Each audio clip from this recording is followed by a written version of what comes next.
కార్యాలు చేసే దేవుడివి.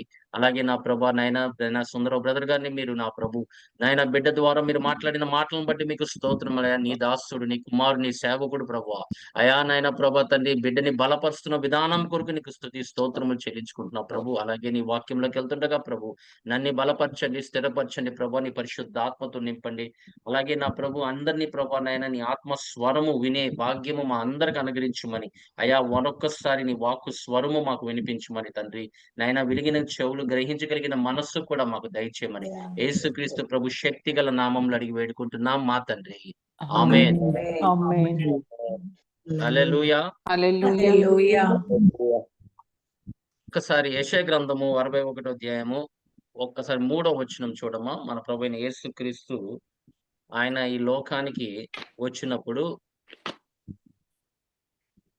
సియోనులో దుఃఖించు వారికి ఉల్లాస వస్త్రములు ధరింపచేయుటకును, బూడిదకు ప్రతిగా పూదండను, దుఃఖమునకు ప్రతిగా ఆనంద తైలమును, భారభరితమైన ఆత్మకు ప్రతిగా స్తుతి వస్త్రమును వారికి ఇచ్చుటకును ఆయన నన్ను పంపియున్నాడు.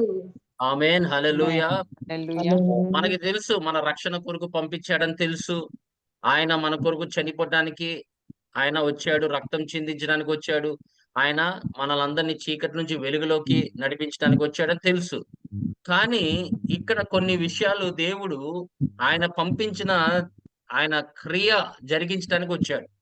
దేవుడి యొక్క ప్రణాళికని జరిగించడానికి వచ్చాడు కాబట్టి ఆయన ఏం చెప్తున్నాడు? సియోన్‌లో దుఃఖించిన వారికి ఉల్లాస వస్త్రములు. ఆమేన్. ఎందుకంటే చాలా మంది వాళ్ళు దుఃఖముతో, బాధలతో ఉన్న వాళ్ళని ఏం చేయాలంట ఆయన? దుఃఖించే వారిని ఏం చేస్తున్నాడు? ఉల్లాస ఉల్లాస వస్త్రాలను ధరింపు చేయడానికి వచ్చాడంట. అలాగే ఇంకా ఏం చెప్తున్నాడు? బూడిదకు ప్రతిగా ఆ దుఃఖానికి ఏం చెప్తున్నాడు? ఇస్తున్నాడు ఆనందం ఇస్తున్నాడు. తర్వాత ఆత్మకు ప్రతిగా స్తుతి వస్త్రము ఇస్తున్నారు. ఆమేన్. ఇప్పుడు చాలా మంది భారమైన ఆత్మ కలిగి ఉన్నారు చాలా మంది. దానికి ప్రతిఫలం ఏమిచ్చాడంటే స్తుతి వస్త్రాలు ఇచ్చాడంట. ఆ స్తుతి వస్త్రాలు నువ్వు ధరింపు చేసుకోవాలి అనేది వాక్యం చెప్తుంది. ఇప్పుడు ఆయన ఇవ్వటానికి వచ్చాడు. అలాగే రక్షణ వస్త్రాలు మనం చూస్తూ ఉంటాం. అనేక వస్త్రాలు మనం ధరింపు చేసుకుంటూ ఉంటాం వాక్యంలో మనం చూస్తే. కానీ ఇక్కడ ప్రత్యేకంగా ఆయన ఈ లోకానికి వచ్చింది మనల్ని స్తుతి వస్త్రాలు ధరింపు చేయడానికి వచ్చాడంట. తండ్రి దీని నిమిత్తము ఎందుకంటే స్తుతి వలన మన చాలా మందికి అర్థం కానిది ఏంటంటే దావీదుకి అర్థమైంది అది. అందుకే ఆయన దావీదు గురించి ప్రత్యేకంగా ఆయన మాట్లాడుతూ ఉంటాడు వాక్యంలో. కీర్తన గ్రంథము 150 కీర్తనలు రాశాడు. అందరు రాశారు, చాలా మంది రాశారు కీర్తన గ్రంథము. కానీ దాంట్లో కీర్తన ఆయన ఎందుకు అన్నాడంటే ప్రేజ్. ఎందుకంటే అది ఆయన స్తుతులకు పాత్రుడు కాబట్టి ఆయన ఒక ప్రత్యేకమైన గ్రంథము దాని గురించి ఏర్పరచుకున్నాడు దేవుడు. మీరు గమనించండి దేవుని సంగమా, నా ప్రజల్ని ఫరోతో మాట్లాడుతున్నప్పుడు నా ప్రజల్ని మీరు ఏం చేయమన్నాడు? ఏం చేయమన్నాడమ్మా? మోషే ఫరోతో ఏం చెప్తున్నాడు? దేవునికి బలిపీఠం కట్టి పూజించడానికి వెళ్తాం. నన్ను ఆరాధించడానికి నా ప్రజలను నువ్వు విడిపించు అన్నాడు. వాళ్ళు ఏమయ్యారు? బంధకంలో ఉన్నారు, వాళ్ళు చెరసాల్లో ఉన్నారు. ఇప్పుడు వాళ్ళని విడిపించడానికి మోషేని పంపించాడు. అంటే ఛాయ రూపంలో మనకి కనపడుతూ ఉంటుంది. కానీ మన ప్రభువైన యేసుక్రీస్తే దానికి నిజ స్వరూపం అని దేవుడి వాక్యం చెప్తుంది. మీరు గమనించండి దేవుని సంగమా, దేవుడు మనల్ని విమోచించడానికి కారణం ఏంటంటే మనము ఆయన ఆరాధించి స్తుతించడానికే. తన ప్రజలు, తన సృష్టి, తన పోలిన వారుగా సృష్టించబడిన వారము, నిర్మించబడిన వారము మనం ఆయన ఆరాధించాలి, స్తుతించాలని ఆయన ఆశిస్తున్నాడు. అందుకే కీర్తన గ్రంథంలో 92వ కీర్తన 1వ వచనం చూడు తల్లి. యెహోవాను స్తుతించుట మంచిది, మహోన్నతుడా నీ నామమును కీర్తించుట మంచిది.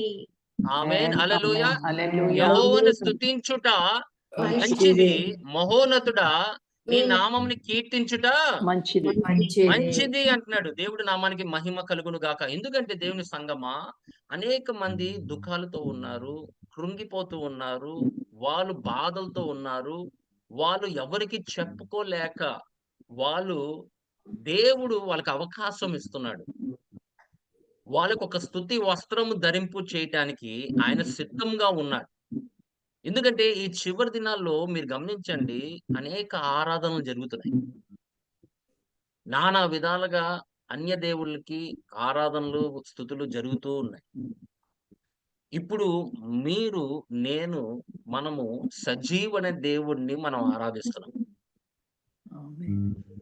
వాళ్ళు స్వరము అంతా వినిపిస్తుంటే ఈ లోకంలో, ఇంకా మన దేవుడు ఆయన గురించి మనం ఆయన స్వరంని ఎంత ఎత్తాలి, ఆయన స్తుతుల్ని మనం ఎంత ఆరాధించాలి, ఎంత మహిమపరచాలి అనేది ఒక్కసారి గమనించండి.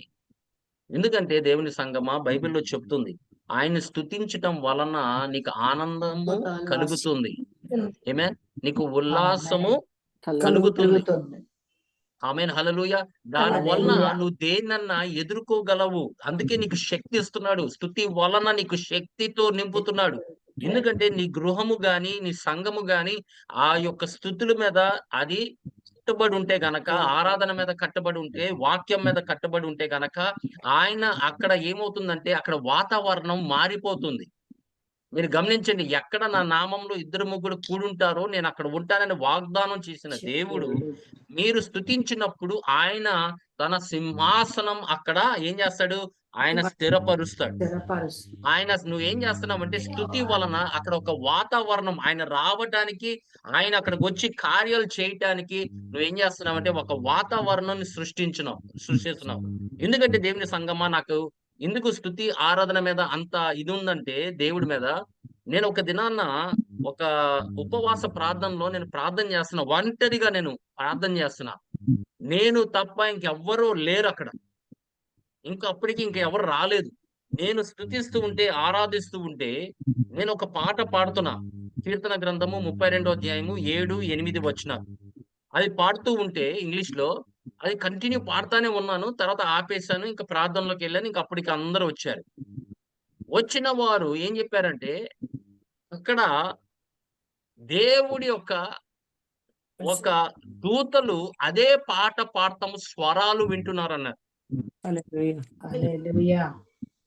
వాళ్ళు లోనకొచ్చిన వారు ఏం చెప్పారంటే, నాకు ఈ పాట వినిపిస్తుంది, దేవదూతలు పాడుతున్నట్టు వినిపిస్తుంది అన్నారు.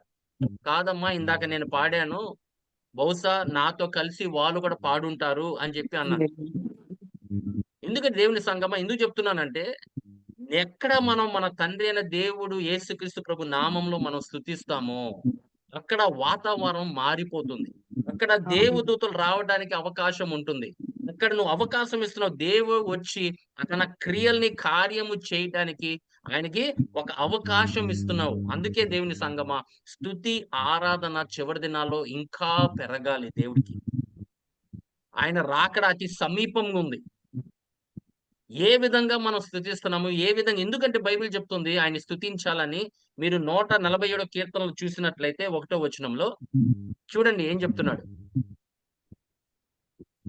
యెహోవాను స్తుతించుడి, మన దేవునికి స్తోత్రగానము చేయుట మంచిది, అది మనోహరము, స్తోత్రము చేయుట ఒప్పిదము. ఆమేన్, హల్లెలూయా.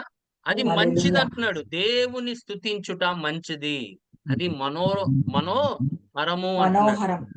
ఆమేన్, హల్లెలూయా. హల్లెలూయా. It is good and also it is pleasant to praise God. Amen, hallelujah. Because దేవుని యొక్క వాతావరణం అక్కడ మారుతుంది కాబట్టి నీ పరిస్థితి కూడా మారుతుంది. గమనించండి, అక్కడ దేవుడు అక్కడ వాతావరణం నువ్వు మారుస్తున్నప్పుడు, దేవుడు సన్నిధి కొరకు నువ్వు ఇంపార్టెన్స్ లేకపోతే ప్రాముఖ్యత ఇచ్చినప్పుడు నీకేం జరుగుతుందంటే నీ జీవితంలో కూడా కార్యం జరుగుతుంది. నేను ఒక సాక్ష్యం చెప్తాను వినండి. దేవుడు ఎంత గొప్పవాడంటే, దావీదు గురించి నీకు ఇంకా అర్థమవుతూ ఉంటుంది. దేవుడు ఎందుకు అంత ఇష్టడుగా ఆయన్ని ప్రేమించాడు, ఎందుకు ఆయన ఇష్టడుగా ఆయన చూశాడు, ఆయన రాజ్యాన్ని ఎందుకు బలపరిచాడు, అతన్ని గొర్రె కాపరి నుంచి దేవుని యొక్క ఒక సింహాసనం మీద ఆయన కూర్చోపెట్టాడంటే, ఆయన రాజుగా కూర్చోపెట్టాడంటే, ఎందుకు అంత ఈ బిడ్డ మీద అంత ప్రాముఖ్యత ఏముందంటే, ఆయన యవ్వనస్తు కాలంలోనే దేవుణ్ణి స్తుతించేవాడుగా ఉన్నాడు. దేవుని స్తుతించేవాడుగా ఉన్నాడు. నేను మంచం మీద పడినప్పుడు నా వలన అసలు లెగటానికి కూడా ఓపిక లేదు. ఓపిక అస్సలు లేనే లేదు. లెగటానికి కూడా ఓపిక లేదు. భోంచేయటానికి కూడా ఓపిక లేదు. దేవుని సంగమా, పరిశుద్ధాత్మ దేవుడు లేపి స్తుతించు. హల్లెలూయా. దీని వలన నాకు ఏమి రాదు అనుకున్నాను. పడుకుంటం వలన ఏమి రాదు. వాడికి నేను అవకాశం ఇవ్వకూడదు. దుష్టుడికి అవకాశం ఇవ్వకూడదు. ఈ పరిస్థితిని వాడు వాడుకోవడానికి వీలు లేదని చెప్పి వెంటనే లేచి ఆయన్ని స్తుతించడం మొదలెట్టాను. నిజంగా చెప్తున్నాను, నేను దేవుడి సన్నిధిలో ఉన్నాను. ఎక్కడి నుండి బలం వచ్చింది, ఎక్కడి నుంచి శక్తి వచ్చింది నేను చెప్పలేను. ఎందుకంటే దేవుడికి అసాధ్యమైనది ఏది లేదని దేవుడి వాక్యం చెప్తుంది. హల్లెలూయా. ఆమేన్. నన్ను ఆమేన్. బలము హల్లెలూయా. శక్తితో నింపాడు. నన్ను ఆమేన్. మళ్ళీ ఆయన నిలబెట్టుకున్నాడంటే కేవలము దేవుడి కృప. నేను హాస్పిటల్ నుంచి బయటికి వస్తున్నప్పుడు ఆయన టాబ్లెట్లు అయిపోయినప్పుడు టాబ్లెట్లు తీసుకొని బయటికొచ్చా. బయటికొచ్చి ఆ బండి దగ్గర అలా తాళం వేస్తున్నా దేవుడు స్వరము నాకు వినిపించింది. "నువ్వు చూసిన ఐగుప్తులు మరొక్క నువ్వు చూడవు" అని దేవుడు నాతో మాట్లాడాడు. దేవుడి నామానికి మహిమ కలుగును హల్లెలూయా. గాక. ఆమేన్. హల్లెలూయా. హల్లెలూయా. మీకు తెలుసు, మీరందరూ నా కొరకు ప్రార్థన చేశారు. సంవత్సరంన్నర బట్టి నేను ఎంత బాధపడ్డానో, ఎంత కష్టాల్లో ఉన్నానో నాకు తెలుసు.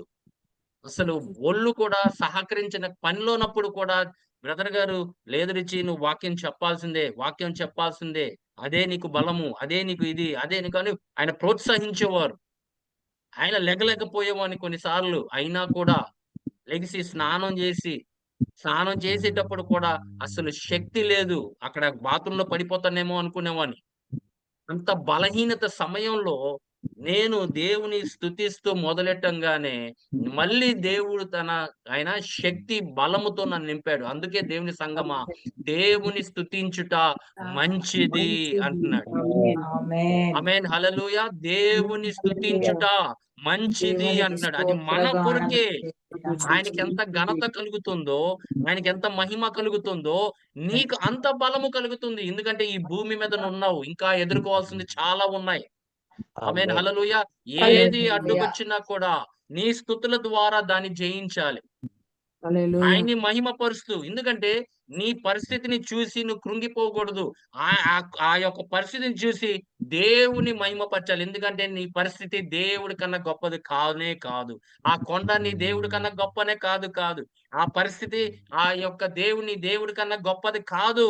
అందుకే నీ దేవుడిని నువ్వు స్తుతించేటప్పుడు నువ్వు ఒక మంచి పని చేస్తున్నావు కాబట్టి దేవుడు నీకు సహాయముగా ఉంటాడు. దేవుడి నామానికి మహిమ కలుగును గాక. ఆమేన్. హల్లెలూయా. అందుకే దేవుని సంగమా, నీ బలం ఎక్కడ ఉందంటే ఆయన సన్నిధిలోనే. ఆమేన్. హల్లెలూయా. ఆయన సన్నిధిలోనే నీ బలము, నీ శక్తి అక్కడి నుండే నువ్వు పొందుకోగలుగుతున్నావు. అవును. ఎందుకంటే మన దేవుణ్ణి స్తుతించేవారు ఆయన ఎవ్వరిని సిగ్గపరిచినడు అని సెలవిచ్చాడు. ఆమేన్. హల్లెలూయా.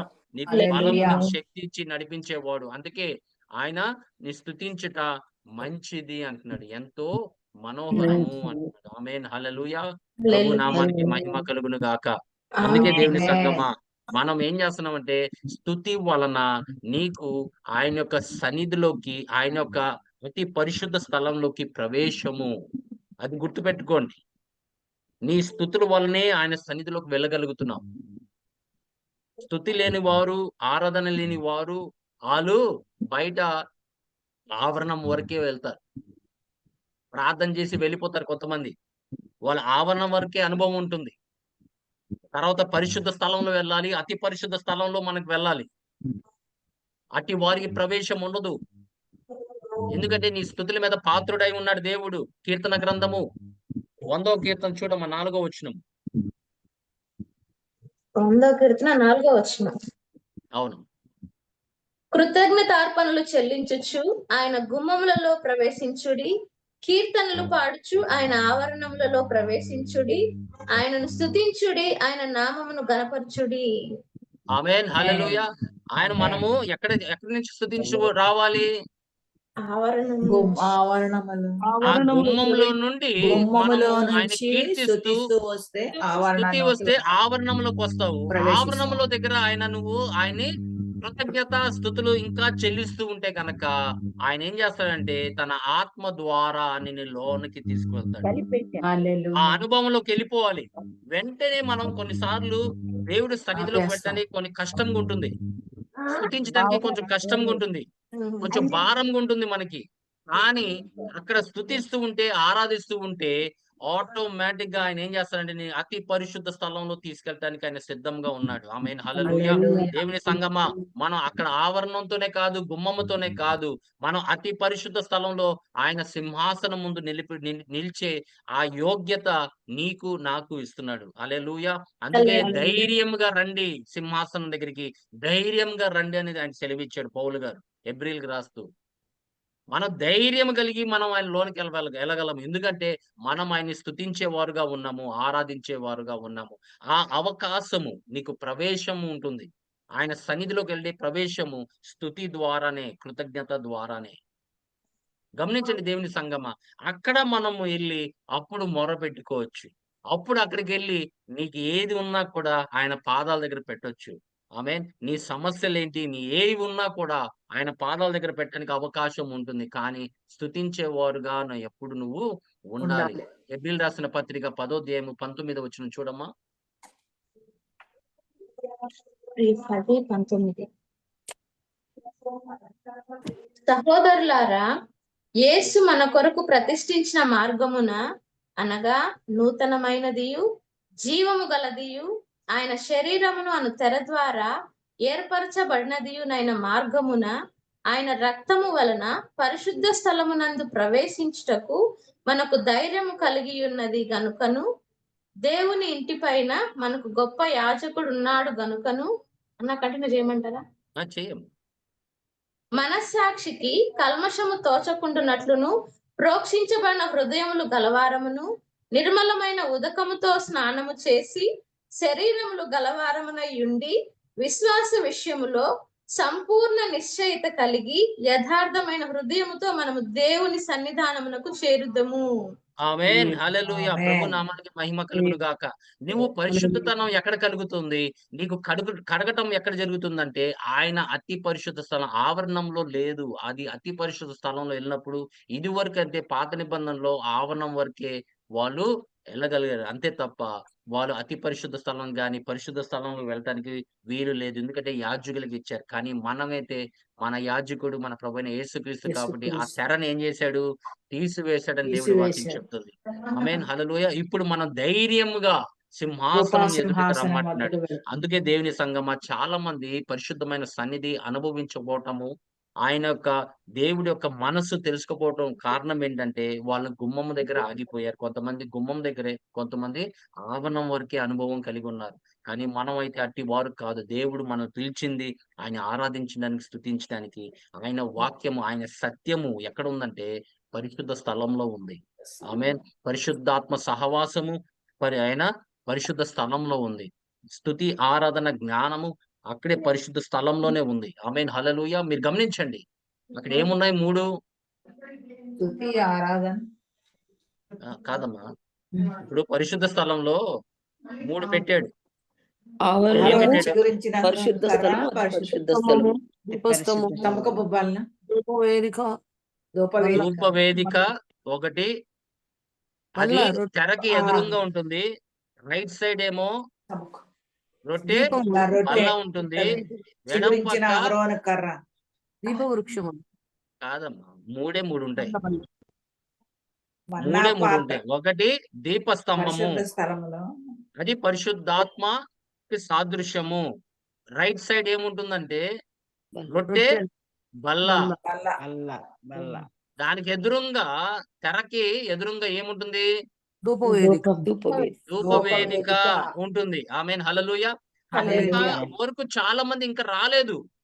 క్రైస్తవులు అక్కడికి దాకా ఇంకా రాలేదు. ఇంకా పరిశుద్ధ స్థలం, అతి పరిశుద్ధ స్థలంలోకి ఎప్పుడు వెళ్తారు?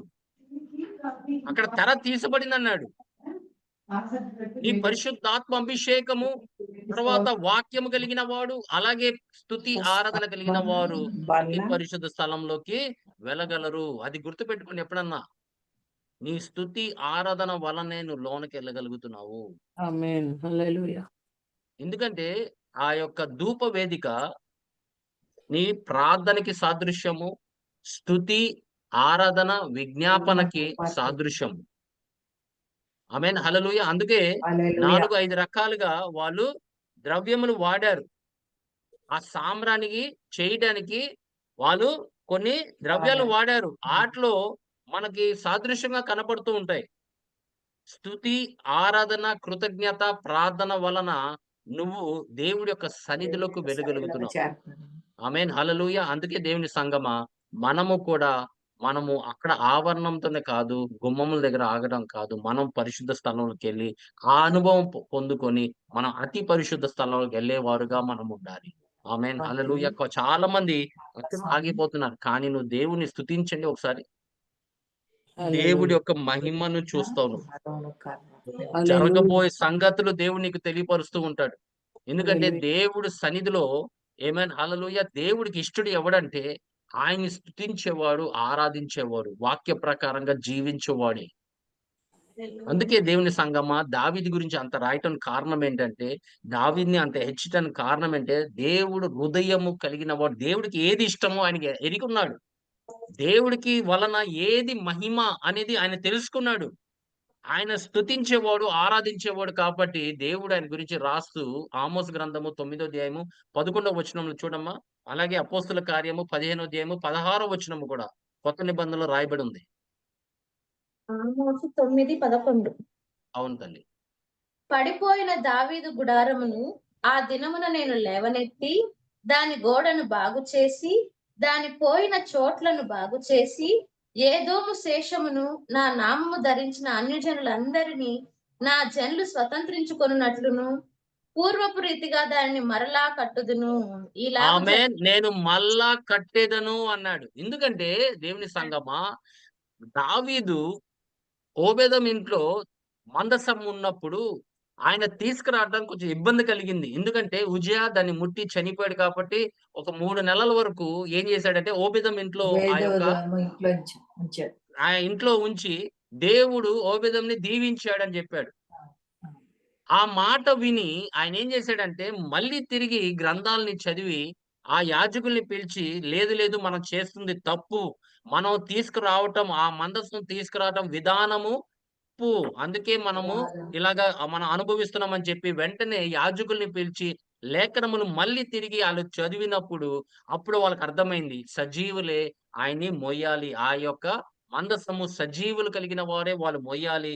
వాళ్ళే తీసుకురావాలని అర్థమైనప్పుడు ఆళ్ళేం చేశారంటే వెంటనే యాజకుల్ని పంపించి ఓబేదెం ఇంట్లో నుంచి ఆయన తీసుకొని వచ్చేటప్పుడు దేవుని ఆరాధించి ఆడేం చేశాడంటే వెంటనే ఆయన ఒక గుడారముని కట్టాడట. చూడండి దేవుడికి ఎంత ప్రాముఖ్యత ఇచ్చాడో. దేవుడికి ఒక స్థలం ఇవ్వాలి. ఆయన ఏం చేశాడు వెంటనే ఒక గుడారం కట్టి ఆ గుడారంలో పెట్టి అక్కడ బయట ఆయన నాట్యం ఆడుతూ స్తుతులు ఆరాధన చెల్లిస్తూ ఉండేవాడు. అందుకే తన భార్య అది చూచి ఆమెకి ఇష్టపడలేదు. ఇష్టపడలేదు. ఆయన ఆరాధిస్తుంటే, దేవుని స్తుతిస్తుంటే, ఏంటి నువ్వు ఆ వస్త్రాలేసుకొని స్తుతిస్తున్నావంటే, నాకు తెలుసు నా దేవుడిని ఎక్కడి నుంచి ఎక్కడ నన్ను నడిపించాడో, అది నాకు తెలుసు కాబట్టి నేను ఆయన్ని స్తుతిస్తాను. ఇంకా నేను నంగినైనా కూడా పర్లేదంటున్నాడు. ఏం లేకపోయినా ఆయన్ని స్తుతిస్తానంటున్నాడు. ఎందుకంటే దేవుని సంగమా, ఆ విలువ ఆయనకి తెలిసింది. అందుకే దేవుడు ప్రవక్తల ద్వారా చెప్తున్నాడు. ఆమోసు ఆయన దావీదు చనిపోయి ప్రభు సన్నిధిలోకి వెళ్ళిపోయినా కూడా నేను తిరిగి మళ్ళీ దావీదు గుడారము నేను తిరిగి కట్టెదను అని చెప్తున్నాడు. ఆమేన్. యాకోబు కూడా కొత్త నిబంధనలో 16వ అధ్యాయము చూడమ్మా అపోస్తలుల కార్యము అపోస్తలుల కార్యము 15వ అధ్యాయము 16వ వచనం. 15:11. ఆ తరువాత నేను తిరిగి వచ్చేదను, మనుషులతో కడమవారును నా నామము ఎవరికి పెట్టబడెను ఆ సమస్తమైన అన్యజనులను ప్రభువును వెదకున్నట్లు పడిపోయిన దావీదు గుడారమును తిరిగి కట్టెదను. ఆమేన్.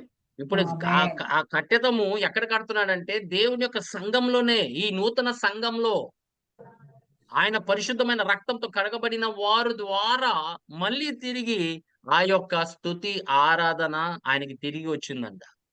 హల్లెలూయా. అందుకే దేవుని సంగమా వాళ్ళు దేవుడి సన్నిధిలో 120 మంది కూర్చొని ప్రార్థన చేస్తున్నప్పుడు పరిశుద్ధాత్మ దేవుడు వాళ్ళ మీదకి దిగి వచ్చాడంట. దిగి వచ్చి రాగానే వాళ్ళు ఏం చేస్తున్నారు? అన్య భాషలు మాట్లాడారు. అన్య భాషలతో మాట్లాడుతూ దేవుని మహిమ పరిచెను అన్నారు. ఆమేన్. ఇప్పుడు భాషలు ఇచ్చింది దేనికంటే దేవుని ఒక్కో మహిమ. విధంగా భాషలు సువార్త ప్రకటించడానికి అక్కడ వాడుకున్నాడు. రెండోదిగా ఆయన నామాన్ని స్తుతించటానికి మా యొక్క భాషలో వాళ్ళు దేవుని స్తుతిస్తున్నారు అని చెప్తున్నారు సాక్ష్యము.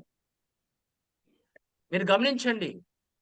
స్తుతి వలన నీకు పరిశుద్ధాత్మ వరము వలన ఏం కలుగుతుందంటే దేవుని స్తుతించే శక్తి నీకు కలుగుతుంది. నువ్వు ఎక్కడికి వెళ్ళినా కూడా నువ్వు భాషల్లో మాట్లాడినప్పుడు అర్థము అయ్యాలో అర్థమవుతుంది. ఆమేన్. హల్లెలూయా. వాళ్ళు కూడా దేవుని స్తుతిస్తారు. ఎందుకంటే నువ్వు వాళ్ళ భాషల్లో మాట్లాడుతున్నావు కాబట్టి.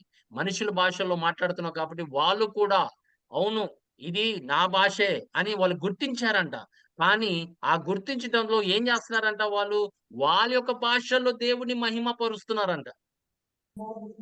మీరు గమనించారా? భాషలు దేవుని మహిమ పరచడానికే.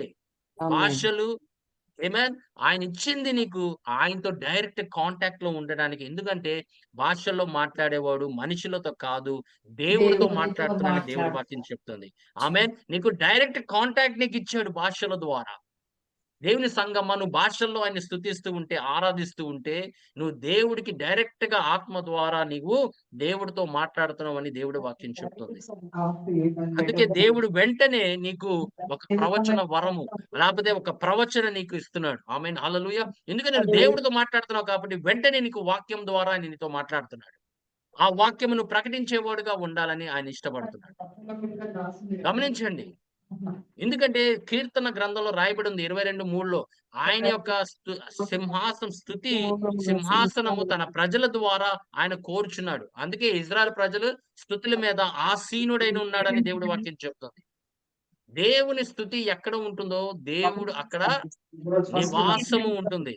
ఆయన నివసిస్తాడని దేవుడి వాక్యం చెప్తుంది.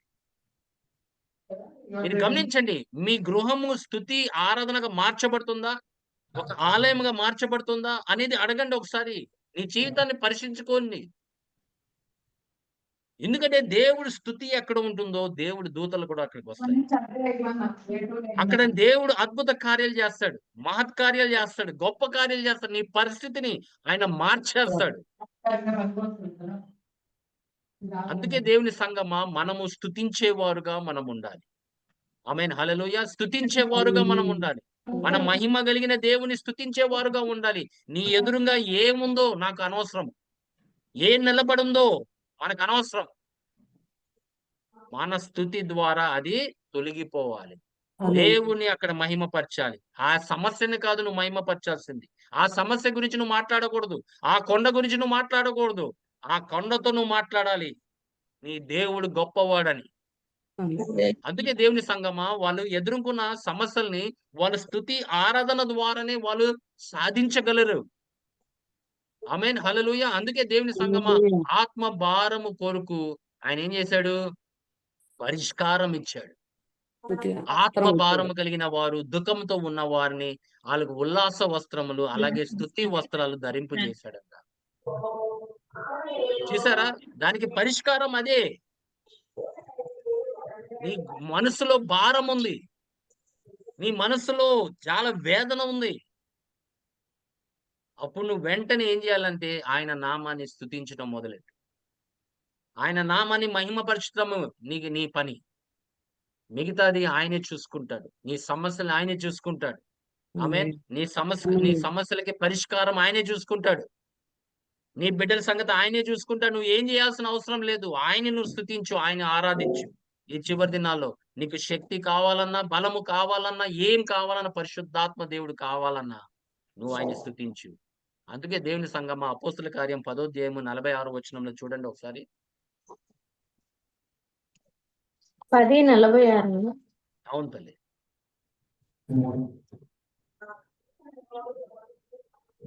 సున్నతి పొందిన వారిలో పేతురుతో కూడా వచ్చిన విశ్వాసులందరూ పరిశుద్ధాత్మ వరము అన్యజనుల మీద సైతము కుమ్మరింపబడుట చూచి విభ్రాంతి నొందిరి.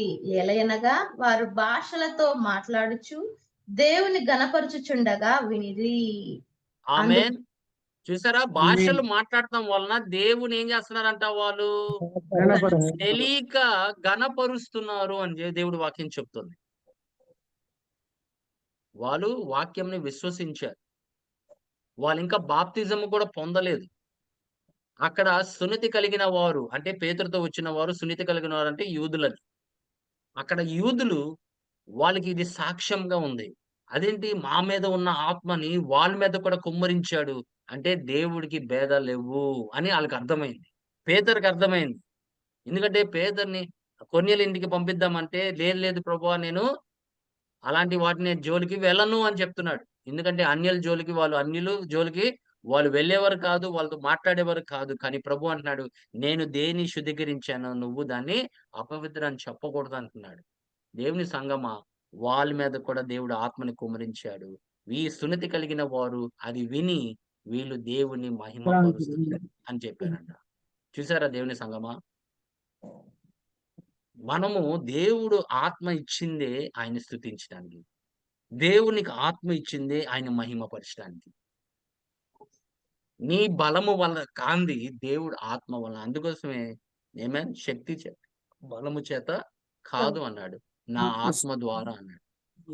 ఆయన ఆత్మ ద్వారా పరిశుద్ధాత్మ ద్వారా సమస్తము సాధ్యమే. నువ్వు ఏ పరిస్థితిలో ఉన్నావో ఆ పరిస్థితి లెగవాలన్నా, దాన్ని జయించాలన్నా ముందు ఆయన స్తుతించడం నేర్చుకోండి. అప్పుడు నేను అబద్ధం చెప్తున్నానో నిజం చెప్తున్నానో మీరే గ్రహించగలరు. దేవుని సంగమా, నిన్ను ఆయన కంప్లీట్ గా తల నుంచి అరికాల వరకు సంపూర్ణ స్వస్థత ఇవ్వగలిగిన దేవుడే. నీ పరిస్థితిని మార్చే దేవుడు ఆయన. అందుకే ఆయన ఒకటే యెహోషువతో చెప్పాడు. 6వ అధ్యాయంలో యెహోషువ గ్రంథంలో ఒకటే చెప్పాడు. వాళ్ళు గిల్గాల్ దగ్గరికి వచ్చినప్పుడు వాళ్ళకి మొదటి ఆటంకం ఏంటంటే ఎరికో. ఎరికో పట్టణము వాళ్ళకి ఆటంకం. అది దాటించగలిగితే వాళ్ళకి త్రోవ అంత సరళం అయిపోతుంది. కానీ దాన్ని దాటించాలంటే కష్టంగా ఉంది.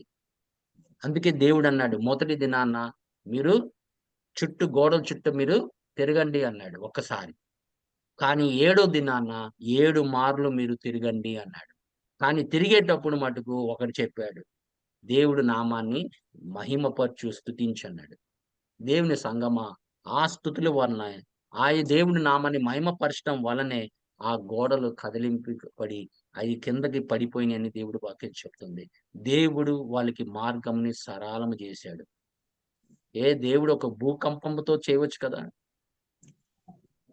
కానీ నీ సమస్యలు నువ్వే ఎదుర్కోవాలి, నువ్వే సిద్ధపరచాలి. నీకు శక్తినిస్తున్నాడు, బలం ఇస్తున్నాడు. నీ దేవుడు ఎవడు అని చెప్పేసి నీ ద్వారా తెలియపరచబడాలని. నీ దేవుడు గొప్పవాడు, నీ దేవుడికి సమస్తము సాధ్యమే, నీ దేవుడికి అసాధ్యమైనది ఏది లేదని నీ ద్వారా తెలియపరచడానికే, నువ్వు తెలుసుకొని ఇతరులకి తెలియపరచేదానికే సమస్యలు వచ్చేది. గమనించండి దేవుని సంగమా, ఈ దేవుడు ఎంత గొప్పవాడు అనేది నీవు తెలుసుకోవాలి, ఇతరులకి తెలియపరిచేదానిగా మనం ఉండాలి. అందుకే దేవుని సంగమా, యెహోషువతో నువ్వు భయపడుకుని నేను నీతో ఉన్నానని చెప్పాడు. మోషేతో ఉన్నట్లుగా నేను నీతో ఉన్నానని చెప్తున్నాడు. ఆమేన్, హల్లెలూయా. ఎందుకంటే స్తుతి యాగము దేవునికి ఇష్టమైనది అంటున్నాడు. ఆమేన్, హల్లెలూయా. ఇష్టమైనది అదే ఆయనకి. ఏం లాభం దేవుని సంగమా, మనం క్రైస్తవులై ఉండి మన దేవుడు శక్తిమంతుడై ఉండి కూడా మనము ఇంకా ఇంకా ఇంకా ఎప్పుడు నేర్చుకుంటాము? మన గృహాల్లో ఆయన నామాన్ని ఎప్పుడు మహిమపరుస్తాము? నేను ఒక్కటే నా దేవుణ్ణి అడిగింది, నాకు 2 కుమారులు ఇచ్చావు, వాళ్ళు నీ నామాన్ని మహిమపరచాలి, వాళ్ళు నిన్ను స్తుతించాలి, ఆరాధించాలి. నేను ఒకటే కోరింది, దేవుడు నాకు ఆ యొక్క ప్రార్థనని ఆలకించాడని నమ్ముతున్నాను. ఎందుకంటే దేవుని సంగమా, నా చిన్న కుమారుని దేవుడు హైదరాబాద్ లో వాడుకుంటున్నాడు. ఇంకా నేను ఒకటే చెప్తా, నిన్ను ఎంత వాడుకుంటే నువ్వు అంత తగ్గించుకోవాలరా అన్న. నువ్వు అంత దిగిజారిపోవాలి. అంటే you must become a normal man. దేవుడిని ఎంత మహిమపరిచినా కూడా నువ్వు మటుకు నీలో గర్వం రాకూడదు. ఎందుకంటే దేవుడు, అది మొత్తం దేవుడిదే. ఆ యొక్క టాలెంట్ గాని, ఆయన ఇచ్చిన ఇది గాని, వరాలు గాని అవన్నీ ఆయనవి. నీ ద్వారా ఆయన ఒక మనిషిని ఆయన వెతుకుతాడు. ఆ మనిషి ద్వారా ఆయన నామాన్ని మహిమపరచాలని ఆయన ఇష్టపడతాడు. అందుకే నన్ను కూడా ఆయన సంఘంలో పిలిచింది దానికే, దేవుని సంఘమా. నీ ద్వారా, నా ద్వారా ఆయన నామాన్ని స్తుతించబడాలని, మన ద్వారా దేవుడు నామాన్ని మహిమపరచబడాలని. దేవుడు అట్టి విధంగా మనల్ని అభిషేకించాలి. హెబ్రీయులు రాసిన పత్రిక 13వ అధ్యాయము 15, 16 వచనాలు చూడండి అమ్మా. 13, 15, 16 వచనాలు. అవునమ్మా. కాబట్టి ఆయన ద్వారా మనము దేవునికి ఎల్లప్పుడూ స్తుతియాగము చేయుదము, అనగా ఆయన నామమును ఒప్పుకొనుచు జిహ్వ ఫలము అర్పించుదుము. అపకారమును ధర్మమును చేయ మర్చిపోకుడి, అట్టి యాగములు దేవునికి ఇష్టమైనవి. ఆమేన్. అట్టి యాగము దేవుడికి ఇష్టమైనది. కాబట్టి ఆయన ద్వారా మనము దేవుని యొక్క ఎల్లప్పుడూ ఏం చేయాలంట? స్తుతియాగము చేయమని స్తుతి యాగము చేయదము చేయదము. అంటున్నాడు. ఆమేన్. యేసుక్రీస్తు ప్రభు నామంలో మనం తండ్రి అయిన దేవుణ్ణి మనము ఏం చేయాలంట? ఎల్లప్పుడూ స్తుతి యాగము స్తుతియాగము చేయాలి. చేయాలి. అది మంచిది అంటున్నాడు. ఆయనకి ఇష్టమైన అంటున్నాడు. ఆమేన్. ఆయనకి ఇష్టమైన బలి అదేనమ్మా. ఆయనకి ఇష్టమైనది అదే. ఆయన నామము ఏ గృహంలో మహిమపరచబడుతుంది, ఎవరు ఏ బిడ్డ ఆయన స్తుతిస్తున్నారు, ఆరాధిస్తున్నారు అనేది ఆయన చూస్తున్నాడు. కీర్తన గ్రంథము 50వ అధ్యాయము 23వ వచనం చూడమ్మా. 23. స్తుతియాగము అర్పించువాడు నన్ను మహిమపరచుచున్నాడు. నేను వానికి దేవుని రక్షణ కనపరచునట్లు వాడు మార్గము సిద్ధపరచుకొనెను. ఆమేన్. ప్రభు నామానికి మహిమ కలుగును గాక. స్తుతి ఆమేన్. యాగము అర్పించువాడు నన్ను మహిమపరచున్నాడు అంటున్నాడు. మహిమపరచును. ఆయన దేవుణ్ణి మహిమపరుస్తున్నాడంట. అప్పుడు దేవుడు ఏం చేస్తాడంట? వాడిని నేను వారికి రక్షణ మార్గాన్ని సిద్ధపరుస్తాను. దేవుని రక్షణ ఏం చేస్తాడంట? కనపరచునట్లు కనపరిచినట్లు వాడు మార్గముని సిద్ధపరచుకున్నాను అంటున్నాడు. ఆమేన్. ఆయనకి ఏది ఇబ్బంది కలుగుతుందో, ఏది భారము కలుగుతుందో దేవుడు ఆ మార్గాలన్నీ ఏం చేస్తాడు? సరళము చేస్తాడు. అక్కడ నువ్వేం చేయాలంటే నువ్వు మోకరించి ఆయన్ని స్తుతించు. నీ సమస్య ముందు నువ్వు నిలబడి నువ్వేం చేయాలి? ఆయన నామాన్ని స్తుతించు. నీకు ఏది ఆటంకంగా ఉందో ఆయన నామాన్ని స్తుతించు. అవి కరిగిపోతాయి. దేవుని సంగమా, కరిగిపోతాయి. ఆమేన్. అందుకే దేవుడు వాక్యం ఏం చెప్తుందంటే ప్రతి విషయంలో ఆయన ఉన్నాడని మనము గ్రహించాలి. వారికి ధారాళంగా దయచేస్తాడండి. చూసారా? ఆయన ఉన్నాడు. అదే విశ్వాసం అంటే. ప్రతి విషయంలో ఆయన ఉన్నాడని గుర్తించాలి నువ్వు. నీ దేవుడు నీతో ఉన్నాడు. నీ దేవుడు నువ్వు మహిమపరచు. అవన్నీ ఆటోమేటిక్ గా వెళ్ళిపోతాయి అని చెప్తున్నాడు. దేవుని సంగమా, మనము అలాగే స్తుతించి ఆరాధించగలిగితే, ఆయనకి అర్పణ మనము చెల్లిస్తే గనక ఆయన దేవుడిని మహిమపరుస్తున్నట్లు లెక్క. లేకపోతే ఏమవుతుందంటే నీ సమస్యలు అలాగే ఉండిపోతుంది. నువ్వు జయించేవాడుగా ఉండలేవు. నీకు బలము, శక్తి కావాలి, పరిశుద్ధాత్మ శక్తి కావాలి, పరిశుద్ధాత్మ బలము కావాలి, అధికారము కావాలంటే ఎలా? ఎల్లప్పుడూ ఆయన ఉన్నాడని. అందుకోసం బైబిల్ మీరు చాలా జాగ్రత్తగా చదివితే సామెతల గ్రంథం 3వ అధ్యాయము 5, 6 వచనాలు మీరు జాగ్రత్త చదవండి అమ్మా ఒకసారి.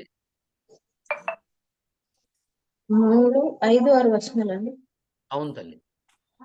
నీ స్వబుద్ధిని ఆధారం చేసుకొనక, నీ స్వబుద్ధిని ఆధారము చేసుకొనక నీ పూర్ణ హృదయముతో యెహోవా యందు నమ్మకముంచుము. నీ ప్రవర్తన అంతటి యందు ఆయన అధికారం అప్పుడు ఆయన అధికారంగా ఏం చేయాలి? నువ్వు ఒప్పుకోవాలి. ఆయన అధికారానికి ఒప్పుకోవాలి. నీ అధికారంగా నేను లొంగుతున్నాను ప్రభువా, ఇదిగో ఈ సమస్య ఉంది, నీకు అధికారం ఉంది, నీ అధికారం లోబడుతున్నా, ఈ సమస్య నీ దగ్గర పెడుతున్నా, నాకు పరిష్కారం కావాలి. Acknowledge the lord in all your ways and he shawl direct your paths అన్నాడు. ఎందుకు అన్నాడు ఆ మాట? ప్రతి విషయంలో acknowledge him, lord this is a problem అంటు మీ. ఇది ఒక పెద్ద సమస్య అయిపోయింది ప్రభువా, ఇదిగో నేను ఒప్పుకుంటున్నాను, నీ అధికారాన్ని లోబడుతున్నా, ఈ సమస్యని ప్రభువా తొలగించుమని నువ్వు అడిగిన దినాన్న, when the day you begin to acknowledge the Lord in all your things that you do, God will prepare the paths for you. అందుకే ఆయన ఉన్నాడని విశ్వాసం అంటే ఏంటి? ఆయన ఉన్నాడని నువ్వు అడిగిన వారికి ధారాళంగా దయచేస్తాడని దయచేస్తాడని మనము నమ్మాలి. నమ్మాలి. ప్రభు నామానికి మహిమ కలుగును గాక. ఆమేన్, హల్లెలూయా. ఎందుకంటే దేవుని సంగమా, స్తుతి ఆరాధన గొప్ప ఏంటంటే అది ఒక వెపన్ లాంటిది, ఒక గొప్ప ఆయుధం అది. శత్రువుని ఎదిరించుకోవాలన్నా, ఎదురుపడాలన్నా, వాడిని నీ మార్గాల నుంచి వాడిని ఆరద్రోలాలన్నా నీకు స్తుతి ఆరాధనే. అక్కడే నీకు శక్తి కలుగుతుంది, అక్కడే నీకు అధికారం కలుగుతుంది. ఎందుకంటే మనకిచ్చిన యుద్ధోపకరణాలు గొప్పవి అంటున్నాడు దేవుడు. అవి మామూలు కావు. చీకటిని పారద్రోల లాంటి బంధకాల్లో ఉన్న వాళ్ళని విడిపించడానికి అధికారం ఇస్తున్నాడంటే అది మామూలు విషయం కాదు దేవుని సంగమా. ఆయన చేయటానికి వచ్చింది అదే, చెరసాల్లో ఉన్న వాళ్ళని విడిపించడానికే. మనం అది వదిలేసి ఆ క్రిస్మస్ ట్రీ గురించి మాట్లాడుతూ ఉంటాము, ఆ స్టార్ గురించి మాట్లాడుతూ ఉంటాము, ఆ వేరే వేరే వాటి గురించి. ఆయన దేని నిమిత్తం వచ్చాడు, దేని నిమిత్తము దేవుని కుమారుడు ప్రత్యక్షమయ్యాడు అది చెప్పరు.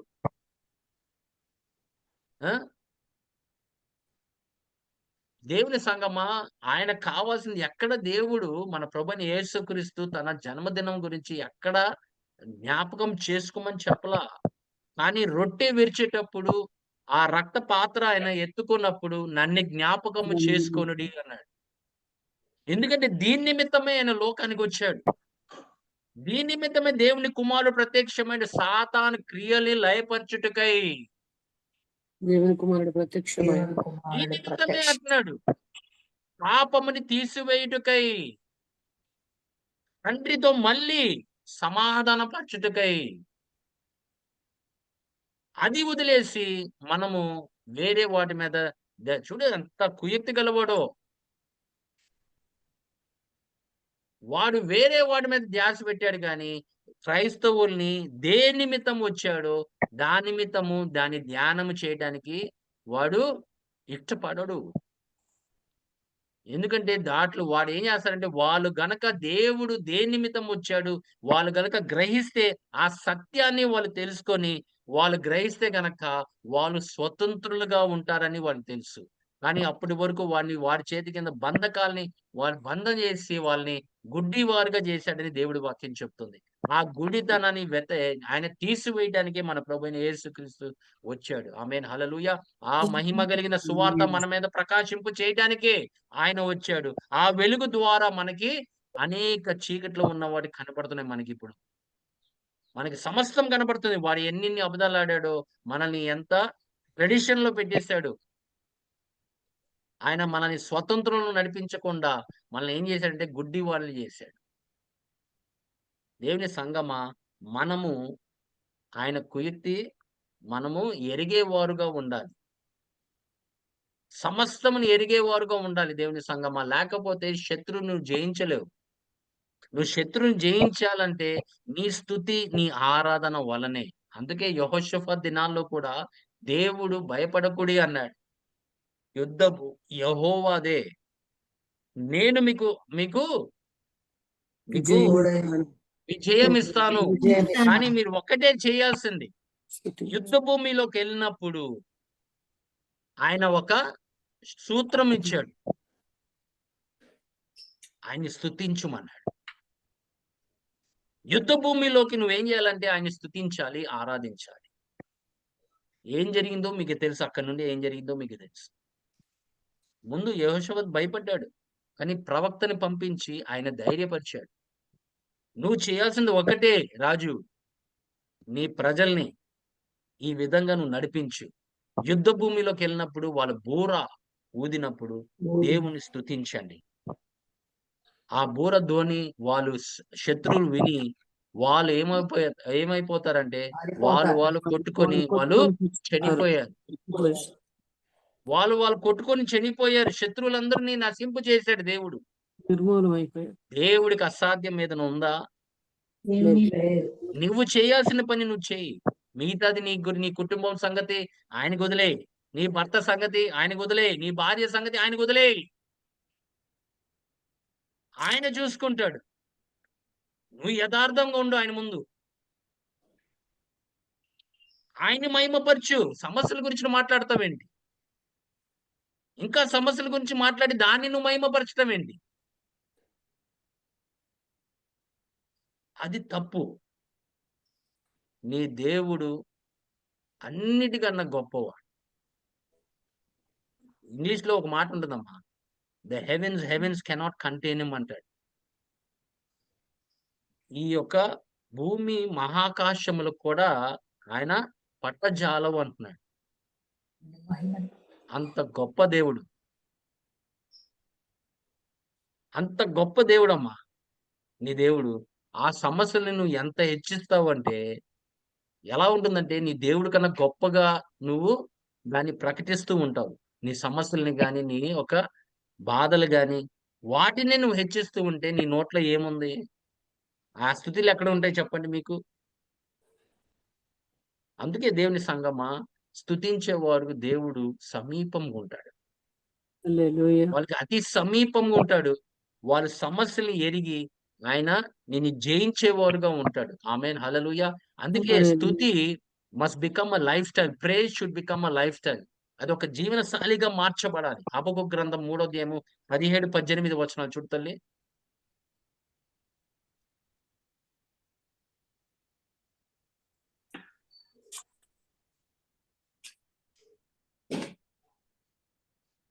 హబక్కూకు 3, 17, 18.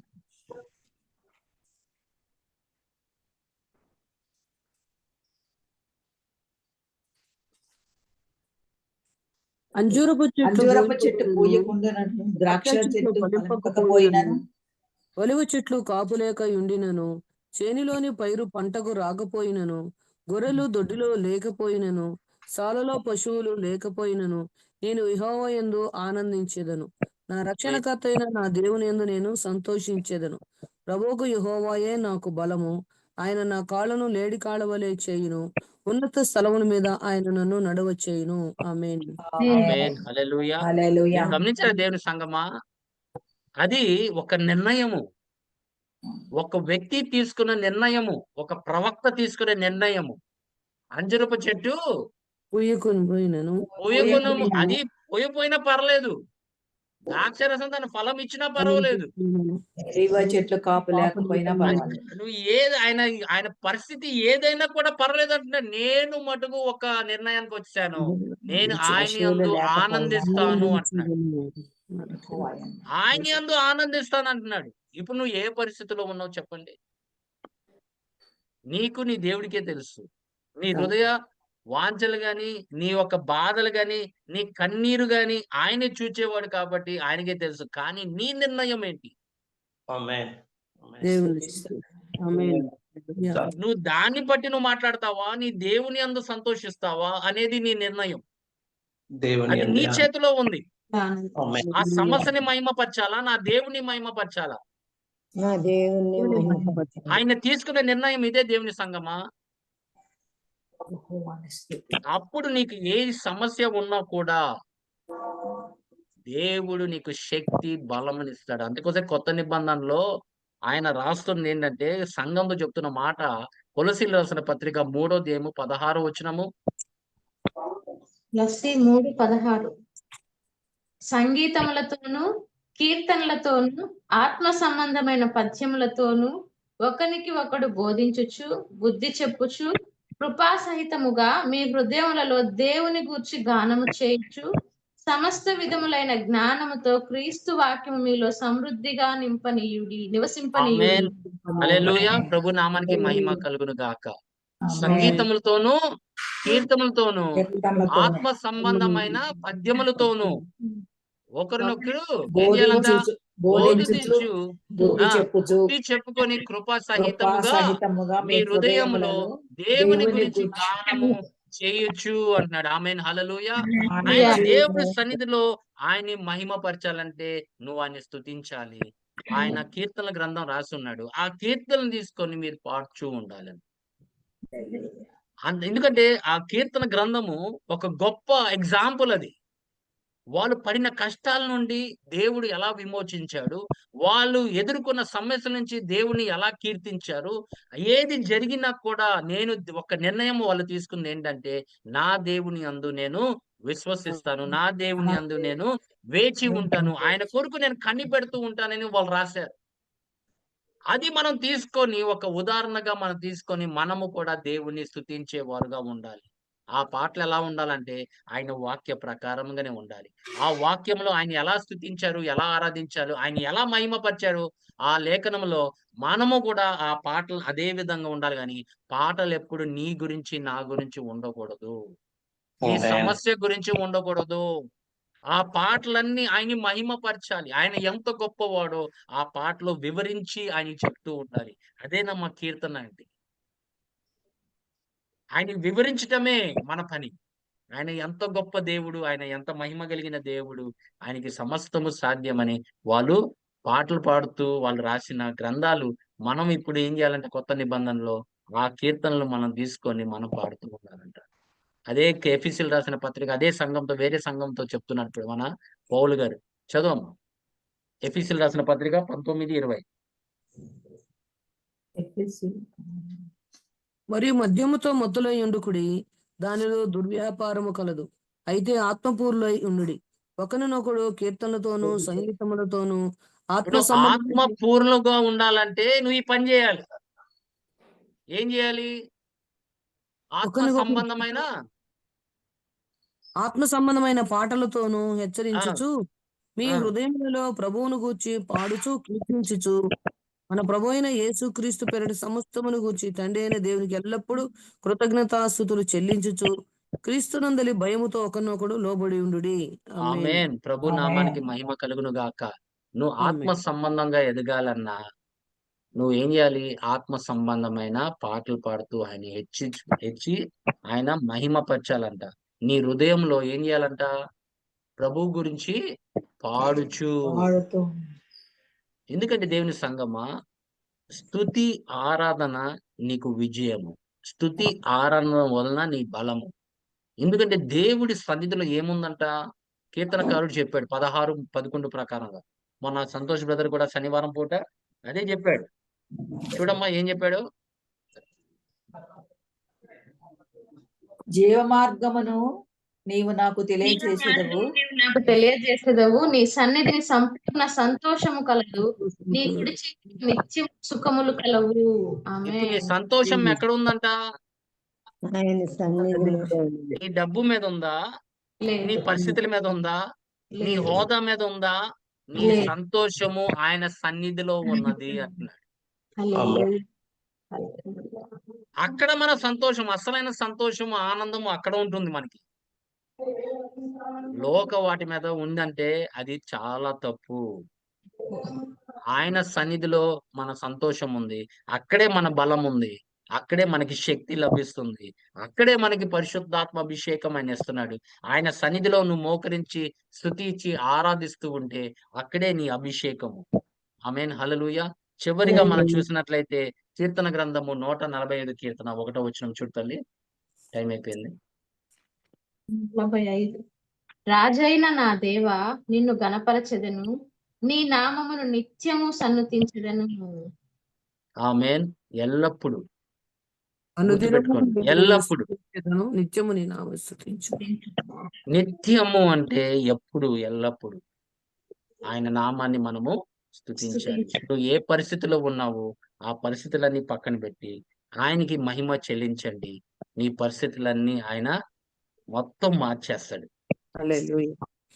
బలం ఇచ్చువాడు, శక్తి ఇచ్చువాడు, సమాధానం ఇచ్చువాడు, నీకు ఆయుష్ ఇచ్చువాడు కూడా ఆయనే. ఆమేన్. హల్లెలూయా. ఆమేన్. మరొక దినము నిన్ను బ్రతికున్నావంటే కేవలం ఆయన కృప వలనే. హల్లెలూయా. ఈ దినానికి నీ కృప నాకు కావాలి ప్రభువా. నీ మహిమ పరిచేటట్టుగా నేను జీవించాలి ప్రభువా. నీ రాకడ అతి సమీపంగా ఉంది ప్రభువా. ఎందుకంటే రేపు దేవుని సంగమా, మనం అందరం ఆయన సన్నిధిలోకి వెళ్ళినప్పుడు మనం ఎల్లప్పుడూ చేసే పని ఇదే. ఆయన యొక్క మహిమను చూసి ఆయన్ని స్తుతిస్తానే ఉంటాము, ఆరాధిస్తానే ఉంటాము. ఆయన గొప్పతనం గురించి మనం వివరిస్తూ చెప్తూ ఉంటాము. ఆమేన్, హల్లెలూయా. అదే విధంగా మన హృదయాలు మార్చబడాలి. అదే విధంగా మన మనసులు కూడా మార్చబడాలి. దేవుడి కొద్దిగా మాటలు మన హృదయంలో ఫలింపులోకి తీసుకొచ్చును గాక. ఆమేన్. ఆమేన్. ఆమేన్. ఆమేన్. ఆమేన్.